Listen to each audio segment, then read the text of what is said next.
by the Code Ethics of Pharmacy Council of India in relation to the community and shall act as integral part of healthcare team.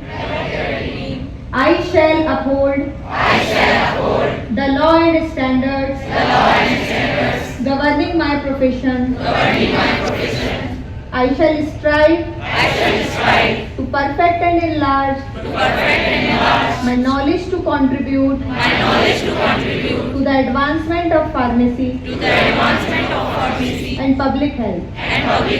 I shall follow the system which I consider best for pharmaceutical care and counseling of patients.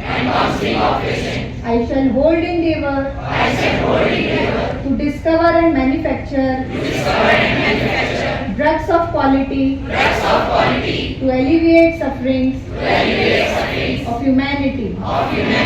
I shall hold in confidence the knowledge gained about the patient in connection with my professional practice and never divulge unless completed to do so by the law.